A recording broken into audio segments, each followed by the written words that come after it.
Hello everyone, I am Alyssa and today I am going to talk about death penalty. Death penalty has been a social issue for a quite long time here in the Philippines. So, what is death penalty? Death penalty is a sanction practice whereby a person is put to death by the state as a punishment for a crime.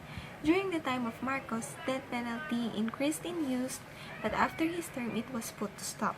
During then, it was followed by a resumption of execution and then by law ending the process. Filipinos have always had different views about the topic. There has been a lot of debates whether death penalty should or should not be implemented again. Some people who are against it say that criminals should be given another chance to change and that prosecutors don't have the right to take over other people's lives because it is a sin. While those in favor say that they took other people's life, committed horrendous crimes, so the law has to take theirs too. Like the saying, a tooth for a tooth and an eye for an eye. Another point they made was the possibility that the crime rate will decrease with the implementation of death penalty. So what is my stand on death penalty? I am against death penalty not because I think it is wrong, but because I don't think it is the right punishment for those criminals. The justice system here in the Philippines still has its flaws. The constant fear of prosecuting the innocent will be unbearable given the weight of the punishment. The possibility of taking an innocent life while an equal possibility of letting go of the true criminal was too much. One of my law professors shared to us that there was a previous case wherein the suspect was accused of raping someone and was sentenced to death.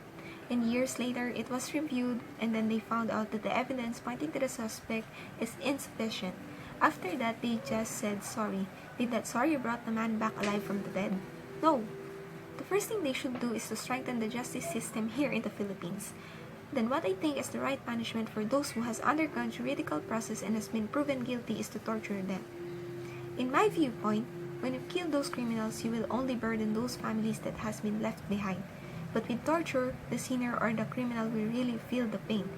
Rapists should be tied naked and let their genitals be eaten by rats. Drug users and drug pushers should be tortured by removing each fingernail until they spill out who their drug lords are. And then drug lords should also be tortured in the same way. And murderers should be wounded, burned, etc. but will be kept alive. Why I want them to be alive? Because I want them to feel the pain and weight of their crime while they are alive. I want them to wish that we should have just killed them instead of making them suffer alive. But we won't. And I want to let other people see and know what will happen if you do the same, so that they will be really scared to do crimes. I know all of these are brutal and savage, but I really want to make them feel the same way as their victims. Their victims begged for their lives but was killed. So the sinners should also beg for their death but will be kept suffering alive. So there goes my opinion and stand on death penalty. And again guys, these are just my opinions regarding this issue. Thanks for watching.